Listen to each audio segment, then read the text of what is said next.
झूठ नहीं रख पाते हैं चित्त में, या तो वो ठाकुर जी हैं या ठाकुर जी का कोई जन है, ये बात निश्चित मानिए। और किसी के समकक्ष जाने के बाद अत्यंत झूठ भी बोल लेते हो आप, खूब छुपा भी लेते हो, तो कहीं ना कहीं दो बात हो सकती है कि ठाकुर जी भी आए लेकिन आप में इतना कलयुग घर कर चुका है कि ठाकुर जी के आने पर भी कोई प्रभाव नहीं हुआ, आपने वहां भी झूठ बोल दिया। यदि किंचित भी भजन बना होगा ना जीवन में, तो ठाकुर जी की उपस्थिति या ठाकुर जी के किसी जन की उपस्थिति आपको असत्य नहीं बुलवा सकती, वहां सत्य प्रकट होगा ही होगा। अच्छा, एक और बात, कई बार हम सत्य प्रकट नहीं करते।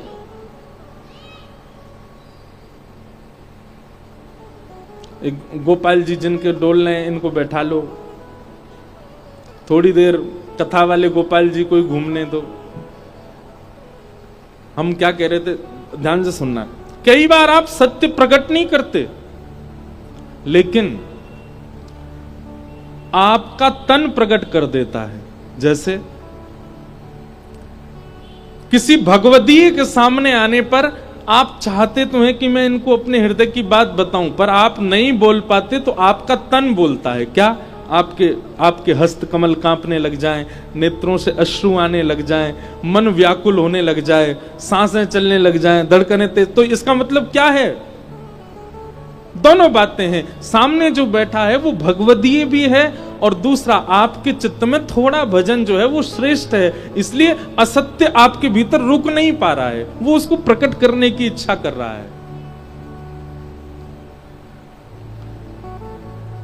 ये भगवान का प्रथम स्वरूप है, सत्य। जिनके सामने सत्य रुक ना पाता हो, प्रकट हो जाता हो।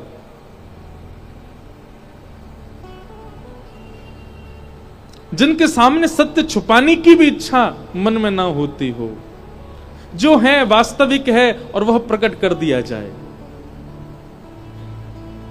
क्षमा कीजिएगा, बहुत नाम जप करने वाला, बहुत साधन करने वाला, बहुत कथाएं सुनने वाला, लेकिन सब काम करता है पर फिर भी असत्य बोलने में झिझकता नहीं है, तो कहीं ना कहीं उसके चित्त में वो भजन बाह्य है, आंतरिक नहीं, क्योंकि राक्षस स्वभाव है।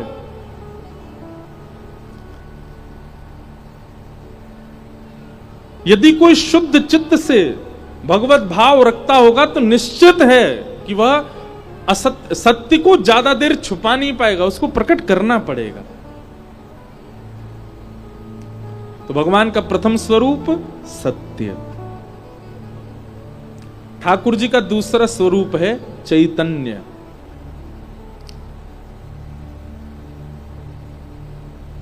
श्री हृदयवंश महाप्रभु के चरित्र में एक कथा आती है कि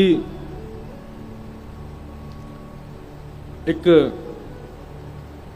नरवाहन नाम का एक दैत्य था, मतलब राक्षस था तो वो इंसान ही, पर उसका प्रवृत्ति राक्षसों जैसी थी। केवल हृदयवंश महाप्रभु का इतना अंग देखा उसने।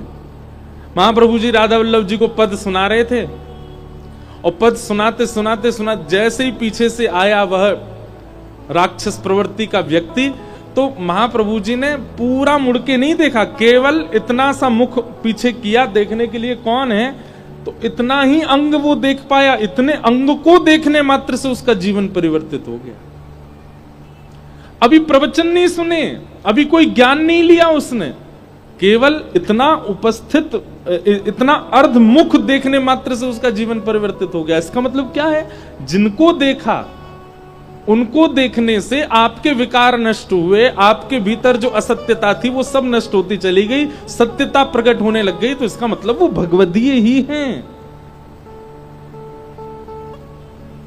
हरिराम व्यास जी तो ओरछा के बहुत बड़े राजगुरु थे, लेकिन आप जब छोड़ करके आए और आकर के श्री राधा वल्लभ जी के मंदिर में आके श्री हरिराम व्यास जी, श्री हृदयवंश महाप्रभु जी का जब दर्शन करने के लिए बैठे, महाप्रभु जी की केवल एक वाणी ने हरिराम व्यास जी को पूर्ण रूपेण वृंदावनी बना दिया। अच्छा, इससे एक बात समझ आती है, हम इतनी कथा सुनते हैं, इतना सत्संग करते हैं, इतने भक्तजनों के दर्शन करते हैं, फिर भी हम वृंदावनी नहीं बन पा रहे, तो कहीं ना कहीं दोष हम में ही है। नहीं तो जिस पर भी कृपा हुई वो एक वाणी में हो गई, एक दर्शन में हो गई, एक बार में ही हो गई। बहुत समय लग रहा है तो इसका मतलब है कि दोष हम में भी हैं, तभी इतनी जल्दी कृपा नहीं बन पा रही है।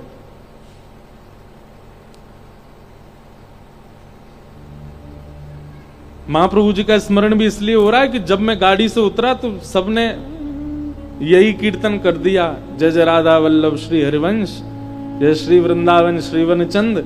इसलिए महाप्रभु जी बार बार याद आ रहे हैं। हरिराम व्यास जी तो इतने बड़े विद्वान थे, पूरा भारत का विद्वत समाज कांपता था हरिराम व्यास जी के नाम से। क्या वैभव, क्या ऐश्वर्य, क्या संपत्ति, सब कुछ था उनके पास में। केवल एक दिन ओरछा में बैठे बैठे बेतवा नदी के तट पर कोई वृंदावनी गया और वृंदावन का कोई रसपद गाने लगा। उस पद को सुनने मात्र से हरिराम व्यास जी के चित्त में आ गया, ये पद किनका है, ये भाव किनका है, जो ये गा रहे हो आप, ये किसकी रचना है। तब उन्होंने कहा ये वृंदावन में श्री राधा वल्लभ जी के परम सेवक श्री हितरवंश महाप्रभु का भाव है। उसी समय निकल पड़े वृंदावन की ओर। अल्लो, एक और बात समझ में आई, नरवाहन पर तो फिर भी महाप्रभु जी के इतने अंग देखने से कृपा हुई। हरिराम व्यास जी ने तो केवल पद सुना, वो भी किसी और का गाय, किसी और के मुख से, उससे कृपा हो गई। चले गए वृंदावन, लेकिन वृंदावन भी ऐसे नहीं गए, अपने यश वैभव को संग लेकर के गए। अपने सारे जितनी जगह वो जीत चुके थे, जितनी जगह उनको विजय मिली थी, सब जगह के विजय पत्र संग लेकर के गए।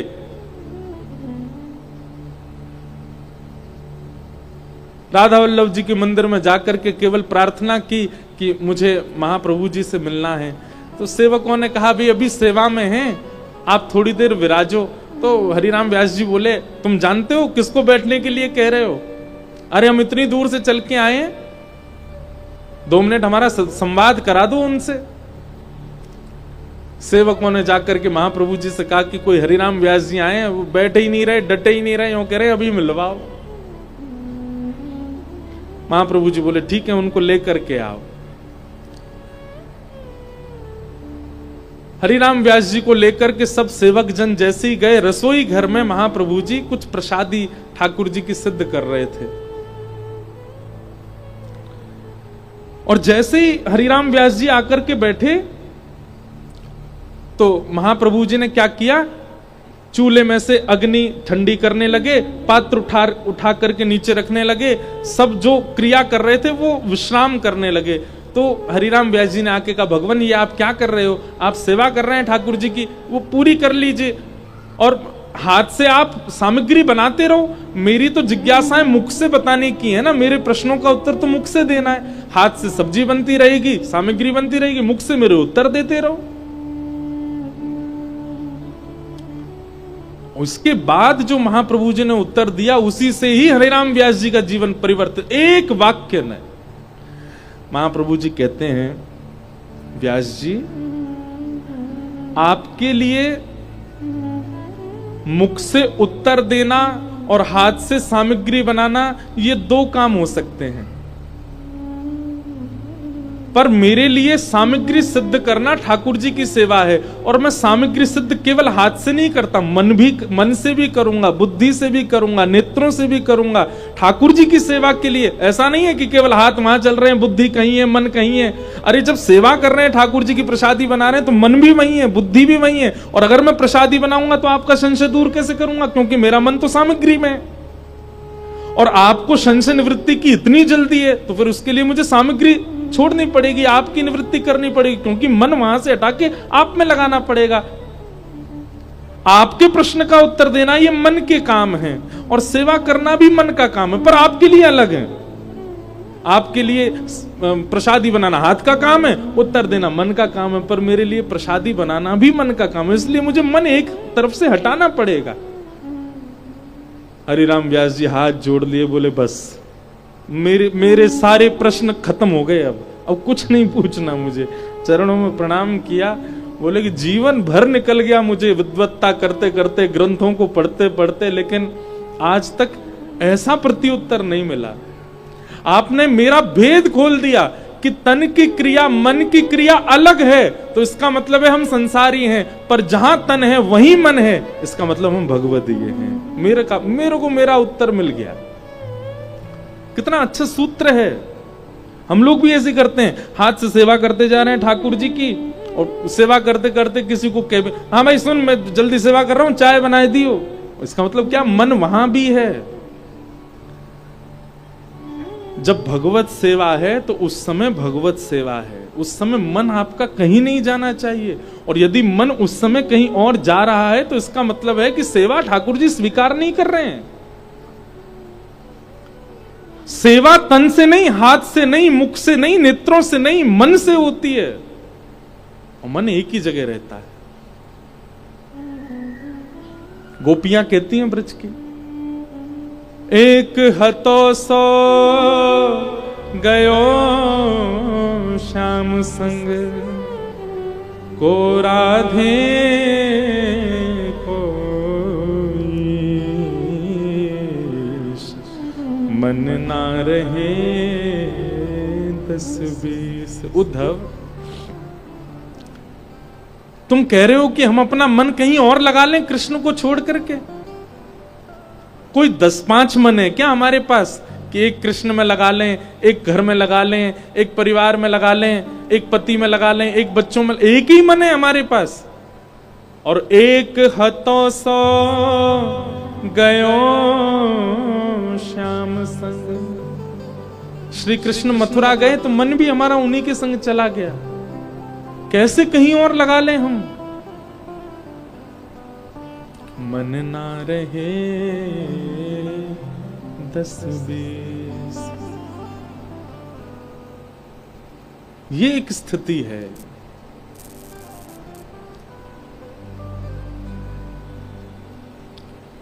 तो परमात्मा सत्य है, और परमात्मा को भजने वाले जो हैं, परमात्मा की सेवा करने वाले जो हैं, उनके अंदर भी वह सत्य गुण दिखने लगता है। और उस गुण का एक ही प्रमाण है कि वो जहां जाएंगे वहां सत्य अपने आप प्रकट होता चला जाएगा।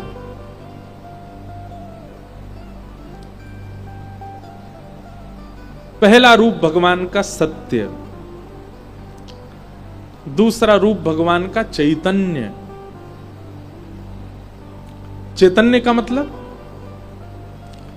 ठाकुर जी जड़ नहीं है। मैं कथा में एक बात कहता हूं, कोई कहते हैं ब्लैक मार्बल के ठाकुर जी हैं, कोई कहते हैं अष्ट धातु के ठाकुर जी हैं, कोई कहते हैं चांदी के ठाकुर जी हैं, कोई कहते हैं स्वर्ण के ठाकुर जी हैं, कोई कहते हैं फलाने पत्थर के ठाकुर जी हैं। नहीं, ठाकुर जी जड़ नहीं है। ये जड़त्व तो हमारे लिए एक चुनौती है। और वो चुनौती कैसी है? ठाकुर जी जड़ रूप में हमारे पास आकर के हमें चुनौती देते हैं। यदि तुम्हारे प्रेम में सामर्थ्य हो, तुम्हारे भाव में सामर्थ्य हो, तुम्हारी भक्ति में सामर्थ्य हो, तुम्हारी सेवा में सामर्थ्य हो, तो मैं आया हूं जड़ बन के, तुम चैतन्य बना के दिखाओ। मेरी भुजा तो ऐसे ही रहेंगी, लेकिन तुम अपने भाव से इनको सीधी करके दिखाओ। मैं तो त्रिभंग लली ही हूं, लेकिन तुम अपने भाव से कभी बैठा के दिखाओ।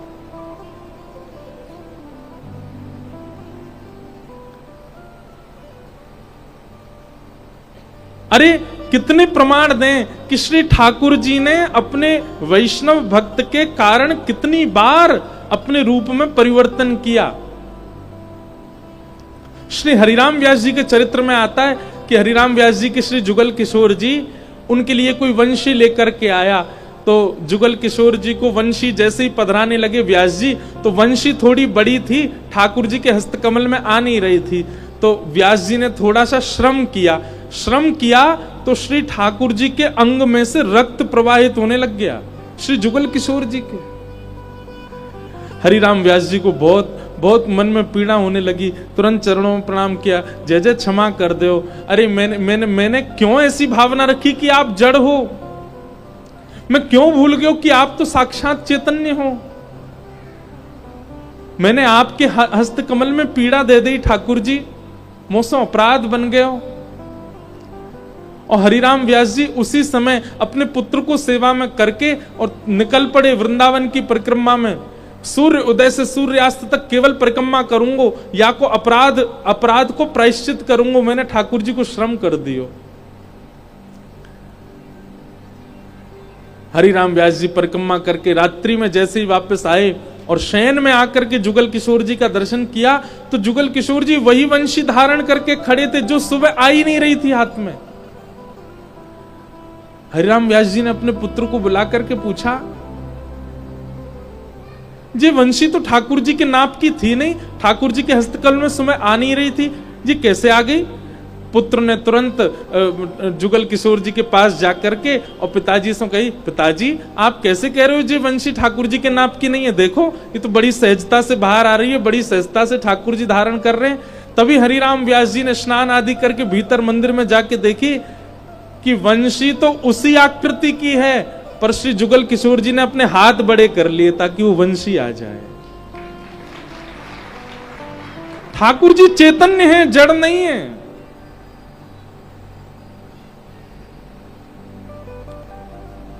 हमारे गिरधर लाल जी इतने से हैं, छोटे से। मैंने अनुभव किया है, इतने बड़े बड़े मुकुट भी लेकर के आते हैं लोग, और मैं देख करके कहता हूं, मैं नहीं भाई ये तो बहुत बड़ा, हमारे ठाकुर जी को मुख ही छोटा सो है, कैसे धारण करेंगे।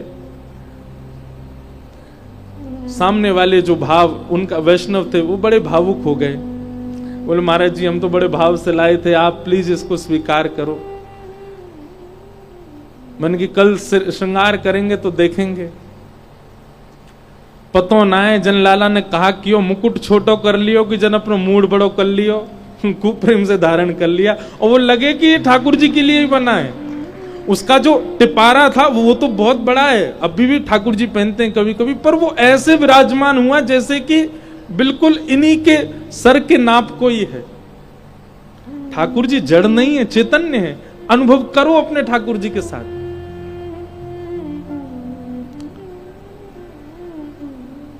हमारे गिरधर लाल जी जब आए थे, सेवा सौभाग्य जब मिला था, माता जी बैठ जाओ, विराज जाओ।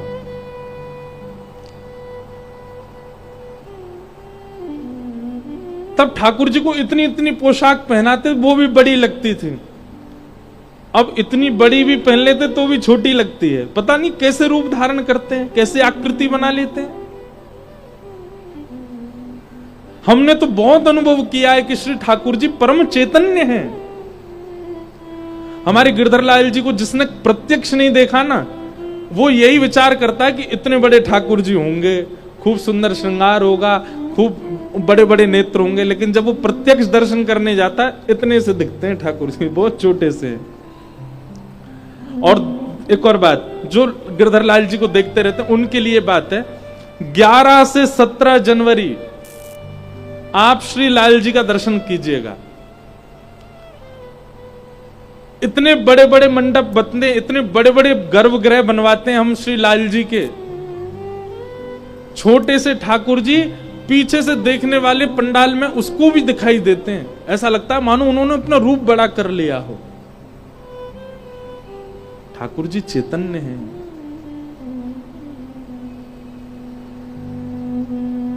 और आपने जड़ मान ही रखे हैं। आपके मन में ये भावना है कि जड़ भाव है, कि ये तो पाषाण ही है, तो वो पाषाण की तरह ही रहते हैं। फिर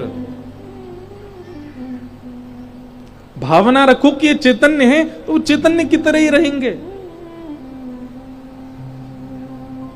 हम कथा में आते हैं तो कथा में आते समय लाल जी अकेले रहते हैं कक्ष में। तो अकेले नहीं रहते, उस समय ठाकुर जी के पास जाएंगे, लाल जी आपकी कीर्ति गावे जा रहा हूं, आपको ने यश सुनावे जा रहा हूं, आपकी ने प्रशंसा करवे जा रहा हूं कथा में,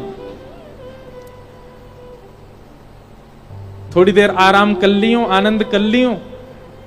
पर हमें पता है ऐसी भावना कितनी बार आई है कि ऐसा लगता है कि जैसे ही हम कथा करने के लिए आते हैं, श्री ठाकुर जी परम चैतन्य हो जाते हैं और बिस्तर पर जाके खूब कूदते होंगे, तकिया पे लौट जाते होंगे, फ्रिज खोल के देखते होंगे काका धरो यहाँ पे, मधुमंगल श्रीदामा सुबल तोक सब उनको बुला लेते होंगे, ले भैया उड़ाओ सबरे धुआंधार।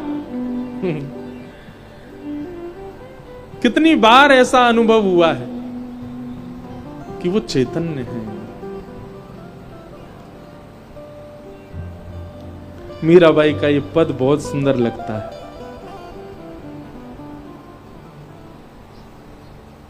ओ माई रे माई रे माई रे मैंने लियो री गोविंदा मोल रे, मैंने लियो री गोविंदा मोल रे, मैंने लियो री गोविंदा मोल रे, मैंने लियो री गोविंदा मोल रे, मैंने लियो री गोविंदा मोल रे। मायरी मायरी मायरी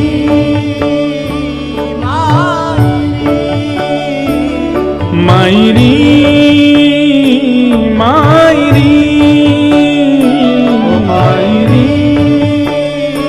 मायरी ओ मायरी मैंने लियो री गोविंदा मोल रे, मैंने लियो री गोविंदा मोल रे, मैंने लियो री गोविंदा मोल रे, ओ मैंने लियो री गोविंदा मोल रे, मैंने लियो री गोविंदा। मीराबाई कहती हैं, कोई कहे तारो कोई कहे गोरो, कोई कहे कारो कोई कहे गोरो, कोई कहे कारो कोई कहे गोरो, कोई कहे कारो कोई कहे गोरो, कोई कहे कारो कोई कहे गोरो, एक ताल बजा के गाओ। हाँ कोई कहे कारो कोई कहे गोरो, कोई कहे कारो कोई कहे गोरो, ओ मायरी मायरी मायरी ओ मायरी लीनी आँख्या खोल रे, मैंने लियो री गोविंदा मोल रे, मैंने लियो री गोविंदा मोल रे, मैंने लियो री गोविंदा मोल रे, मैंने लियो री गोविंदा। श्री राधा रमण लाल की।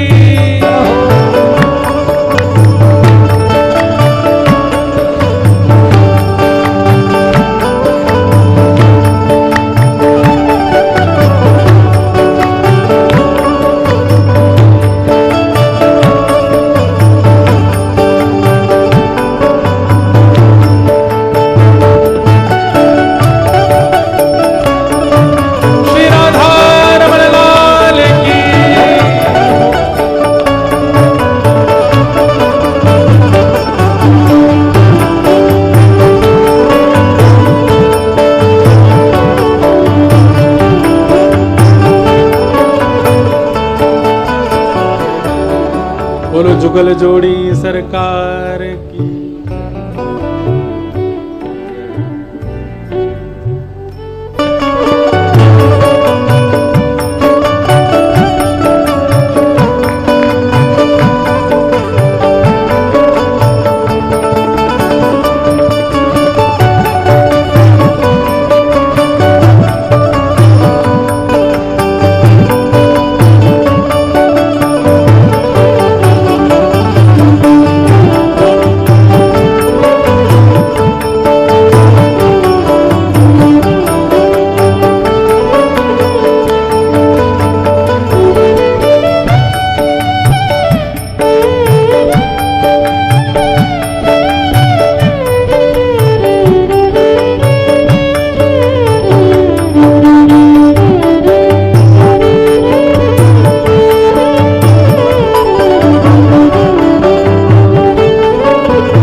हल्को, कोई कहे भारो, कोई कहे हल्को। हाँ कोई कहे भारो, कोई कहे हल्को, कोई कहे भारो, कोई कहे हल्को। ओ मायरी मायरी मायरी,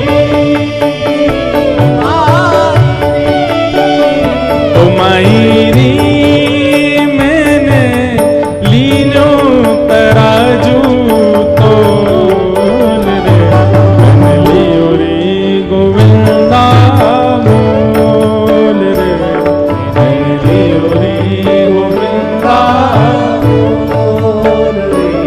ओ मैंने लियो रे गोविंदा मोल रे, मैंने लियो रे गोविंदा। और सबसे विशेष बात, कोई कहे सस्तो, कोई कहे महंगो, कोई कहे सस्तो, कोई कहे महंगो। कोई कहे सस्तो, कोई कहे महंगो, कोई कहे सस्तो, कोई कहे महंगो। ओ मायरी मायरी, ओ मायरी मायरी। ओ मायरी ये तो आवत प्रेम के मोल रे, ये तो आवत प्रेम के मोल, मैंने लियो रे गोविंदा मोल रे, मैंने लियो रे गोविंदा मोल रे। ओ मैंने लियो रे गोविंदा मोल रे। मैंने लियो रे गोविंदा मोल रे। और मीराबाई कहती हैं जिनके भी घर पे ठाकुर जी की मधुर सेवा विराज रही है, एक तो है कि घर पे केवल पूजा के लिए ठाकुर जी रखे हुए हैं एक कोने में, लेकिन एक है कि घर वाले बैठे कोने में, पूरे घर में राज है ठाकुर जी का। ऐसे घर देखे हैं आपने? हमने अधिकतर घर कैसे देखे हैं? पूरे घर में घर वाले, ठाकुर जी बैठे कोने में, छोटी सी जगह अलमारी में बैठे हैं। पर कई घर कैसे हैं? घर वाले हैं कोने में, पूरे घर में राज है ठाकुर जी का। और हम और किसी की नहीं कह रहे, हमारे घर ही आके देखना आप, ठाकुर जी कैसे ठाट में विराजते हैं। और भी जहां रुके हुए वहां देखो कैसे ठाट में, पूरे घर पूरा वो फ्लोर ही ठाकुर जी ने अपना ही बना रखो है। ऐसे ही होना चाहिए। लेकिन याद रखना, जिनके घर पे ठाकुर जी कोने में बैठे हैं, इसका मतलब है वो केवल पुण्य के लिए ठाकुर जी को, अपनी कामनाओं के लिए ठाकुर जी की सेवा कर रहे हैं। पर जहां घर वाले कोने में बैठे हैं, ठाकुर जी पूरे राज ठाट से, भोजन किसकी प्रिय का बनेगा? ठाकुर जी को जो प्रिय लगे वो बनेगा। घर में क्या होगा? ठाकुर जी को जो प्रिय है वो होगा। ऐसी भावनाएं जिनकी हैं, ऐसी प्रेम लक्षणा भक्ति जिनके घर पर हो रही है, वो निश्चित हमारी बात को भले ही मत मानना, मीराबाई की बात को प्रमाणित मान लेना, वो पूर्व जन्म के कोई ठाकुर जी की कोई सखा या कोई गोपी ही हैं। कोई किंचित अपराध बन गया जिसके कारण मानव बन के उनको आना पड़ा, नहीं तो वो पूर्व जन्म से संबंधी हैं ठाकुर जी के। तभी ठाकुर जी को अपने सिर पर बैठा के रखा उन्होंने। हमारे माई श्यामाजू को राज, किशोरी जी को राज चल रहा है महाराज। मीरा के प्रभु गिरधर नागर, मीरा के प्रभु गिरधर नागर। मीरा के प्रभु गिरधर नागर, मीरा के प्रभु गिरधर नागर। हे गिरधर नागर नटवर नागर, गिरधर नागर नटवर नागर। गिरधर नागर नटवर नागर। गिरधर नागर नटवर नागर। मीरा के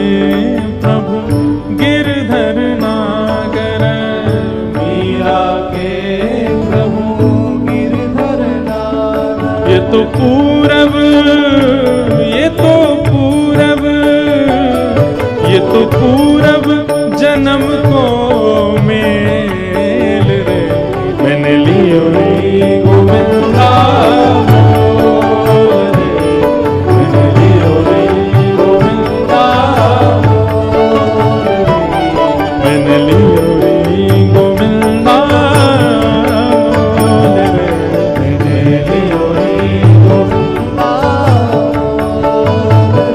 हे माई री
भगवान का दूसरा रूप कौन सा है? चैतन्य। ठाकुर जी चैतन्य हैं, जड़ नहीं है वो। जड़ तो हमारे लिए चुनौती है, जड़ तो हमारे लिए ठाकुर जी ने धारण किया है कि तुम चैतन्य करो, मैं चैतन्य होने के लिए बैठा हूं, तुम करो। तो चैतन्य मतलब ठाकुर जी चलें फिरें, ऊधम करें, उछलें कूदें, नाचें गाएं। और ये चैतन्यता ठाकुर जी की तभी प्रकट हो सकती है जब आपके चित्त में चैतन्य भाव उनके प्रति हो। मीराबाई का था, इसलिए उनके ठाकुर जी चैतन्य ही थे। लेकिन एक बात और कह दें, आजकल ठाकुर जी चैतन्य होने में थोड़े घबराते भी हैं। ठाकुर जी बोलेंगे मैं कहीं चैतन्य है गयो तो पूरी दुनिया में ढिंडोरो पीट देगो। बेचारे इतने घबराते हैं कि हाथ भी यूं ही करके खड़े रहते हैं। कभी कभी दर्द होता होगा तो यूं कहेंगे अगर यहाँ पे न्यो भी है गयो ना तो पूरी दुनिया, मीडिया वाले ने बुला लेगो। पहले तो मेरे घर के ठाकुर जी ने हाथ सीधे किए। आजकल सोशल मीडिया पे लोग वाग भी पता नहीं क्या करते, ठाकुर जी को भी सोशल इन्फ्लुएंसर बना रखा है।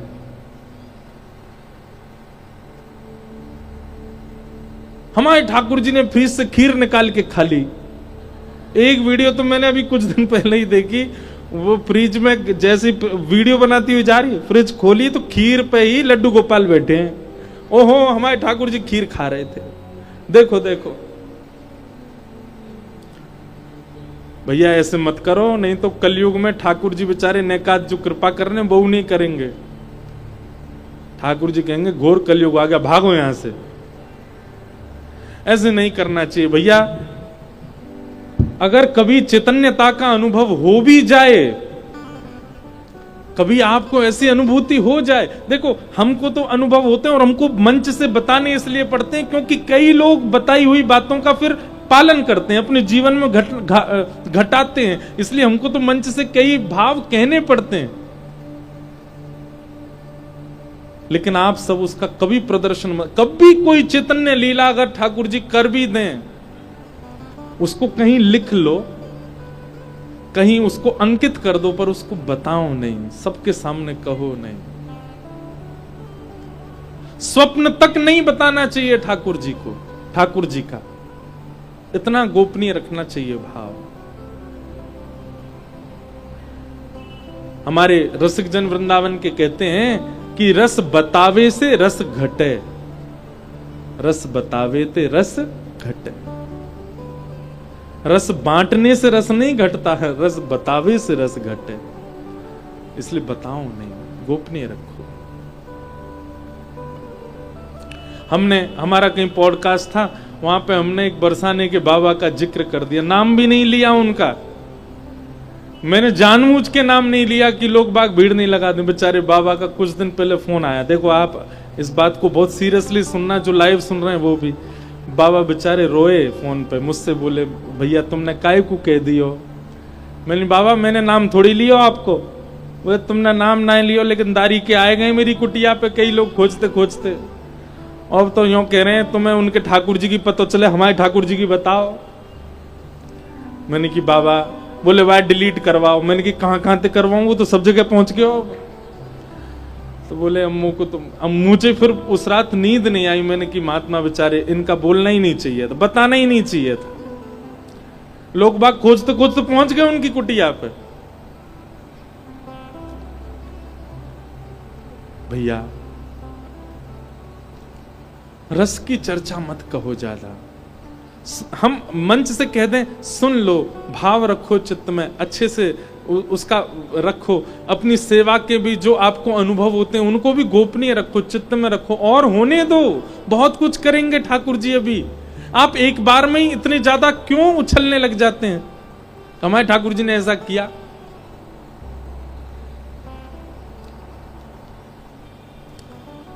रस बतावे से रस घटे। ठाकुर जी चैतन्य है। और तीसरा, ठाकुर जी आनंद हैं। यदि